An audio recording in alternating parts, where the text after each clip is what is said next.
Nerdrotic.com. Hey, how about some low-tier content for Nerdrotic Daily, a channel that is fastly approaching 100,000 subscribers, thanks to Perry Chan, who runs this channel with me. So, give him a round of applause out there if you'd like.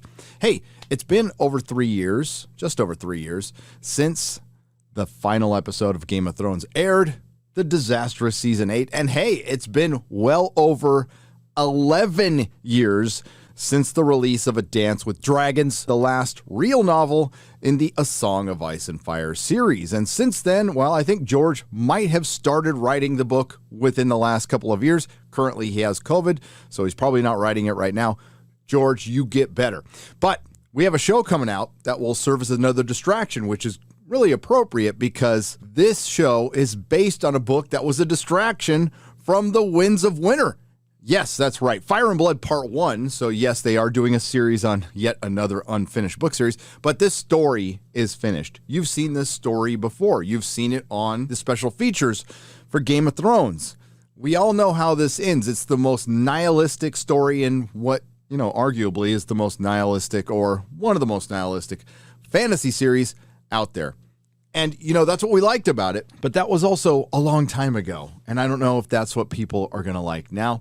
But let's go to Bleeding Fool, where they have Game of Woke, House of the Dragon has less nudity and more androgynous characters. Now, we'll see where this article takes us. But I would argue that having less boobs in Game of Thrones is not going to bring your audience back. It was ice zombies, dragons, political intrigue, boobs, not necessarily in that order. I'm thinking boobs might have come first. HBO's immensely popular fantasy series, The Game of Thrones, quickly gained a reputation for its excessive nudity and bloodlust when it debuted more than 10 years ago. The 8-season epic by George R.R. Martin featured violent sex scenes, tales of rape and incest, and even bloody representations of child murder from the very first episodes. However, 11 years later, things have certainly changed, even in Westeros. Hollywood insiders are claiming that The House of the Dragon, the eagerly awaited prequel to the original series, has gone completely and utterly woke. Now, some might argue that A Song of Ice and Fire is woke. Game of Thrones was always woke. I would argue against that. I would certainly say that it turned that way towards the end of the series and started to get very intersectional feminist, but the book has always had feminist themes, but it's also had a lot of other themes, and it was pretty even-handed. Most importantly, it was well written with compelling characters, which is what we always want. Now, when they go away from the source material to, say, lean into intersectional feminism, which it looks like they're going to do with House of the Dragon, that's generally what people mean when they say woke. It's a broad term. The Daily Mail reports, gone are the risque scenes of full frontal nudity, bad move, HBO, and violence that shocked and delighted audiences, another bad move, in equal measure. I really find that hard to believe with this series because there are some very, very violent scenes in this story, incredibly violent, to children. In their place are non-binary actors and a new dynasty of powerful black characters and roles that are sexually fluid and androgynous. Again, those characters have always been in A Song of Ice and Fire, and quite frankly, you don't need to add it. It's something that's in the source material, and again, it makes sense. It's peppered throughout. It doesn't dominate the story, the real-world politics, but it does sound like they are going to lean heavily into the intersectional feminism more than they need to, making it, well, cringe. In the new era, set 200 years before A Game of Thrones, it is two women who battle for the show's Iron Throne. While this is true, one of the queens will be doing it through her son, and the princess thinks the throne is hers. The seat of power that controls disparate regions of Westeros.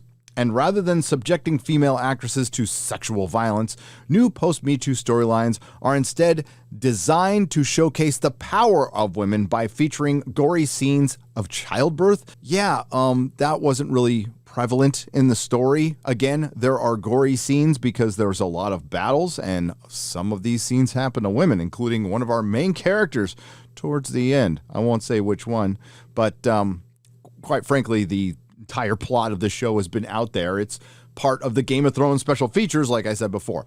The original show was produced prior to the Me Too era, but according to the Daily Mail, a Hollywood insider connected to the new series, not only is there much less sex than Game of Thrones presented, but it is handled quite differently. And to deflect racism concerns, the product is hyper aware that while only a few black characters appeared in a Game of Thrones, one of them was executed in chains. Because it's a story, okay? It's a story. Are we going to have all the characters who are part of inclusion have nothing bad happen to them in any story ever now? Because that, well, would be the death of storytelling. Based on Martin's book, Fire and Blood, Part 1, House of the Dragon, which premieres on Sky Atlantic on August 22nd and appears here in the United States of America Sunday, August 21st, I believe at 6 p.m. Pacific time, which I will say is one of the smartest moves a streaming service has done. Having something come on in prime time. I know it's a crazy idea. I mean, Disney Plus thinks they do it better by releasing their stuff in the middle of the night. Quite frankly, considering how crappy all of their products are, I don't blame them, but I digress. Depicts the tale of the House Targaryen and the savage and bloody civil conflict known as the Dance of the Dragons. Princess Rhaenyra Targaryen, who is one of the contenders for the throne, well, because she was designated the throne by King Viserys, and is portrayed by British actress Emma D'Arcy, who identifies as non-binary and uses the pronouns they, them. Does she have multiple people inside her? Just curious. In real life, is one of the contenders. The character, according to D'Arcy, is terrified of being locked into motherhood, which that is completely her. That is not in the story. It is never mentioned in the story. Rhaenyra Targaryen loves being a mom and, quite frankly, is very protective of her children, and it's part of the reason there is a civil war. But you'll have to watch the story for that.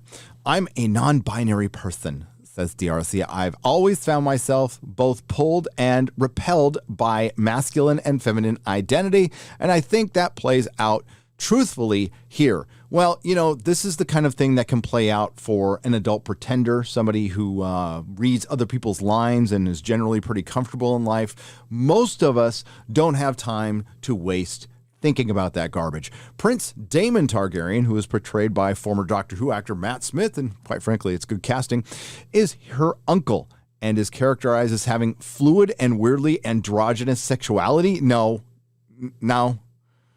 he just likes to bang women. In fact, the Hollywood source claims that men terrible, women good is one of the show's central themes in House of the Dragon. Sounds terrible. That can't be right because everybody is terrible in this show. So if they really take that route, it wouldn't even be honoring George's source material.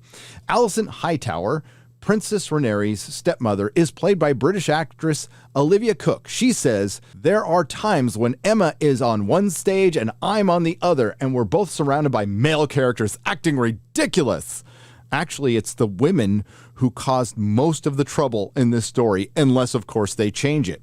And we are aware of it all. If all these men would just leave and it were just the two of us, the realm would be in order. Well, it kind of was the two of you, and you destroyed the realm. In addition to the feminist themes, the production will also emphasize the violence in childbirth.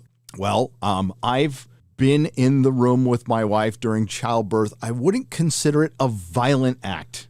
That's just me, though. And further explains to the Mail, that's the Daily Mail, not the Mail, that there's significantly less nastiness and sexual violence than in the first series. Well, it sounds like it's DOA, and with Zaslav axing everything in sight, I think a sexless, boobless Game of Thrones costing $30 million an episode might get on the chopping block. Will Game of Thrones fans embrace the new woke series or reject it? I don't know about woke, but I think people will reject nihilism. I think people are kind of sick of it. I think this is a time to kind of rebuild the hero. I think we've deconstructed things just about enough, don't you? There certainly was a time for this, and it certainly was good, but I just think we're past that time. I could be wrong. It airs just 2 weeks before Amazon launches its Lord of the Rings, The Rings of Power, which is another video I'm working on right now as we speak. The most expensive TV show ever made. Will either show connect with fantasy fans? Oh, Rings of Power isn't. I think that's going to be one of the biggest flops of all time, but I think House of the Dragon, if done right, true to George's source material, could be compelling enough to get by. Will it ever reach the heights of Game of Thrones?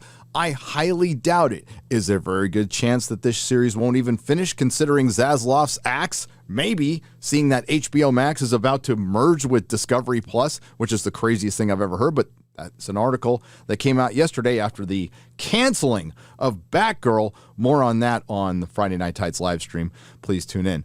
So, yeah, is Game of Thrones House of the Dragon going to be woke, as in filled with modernisms? Yes.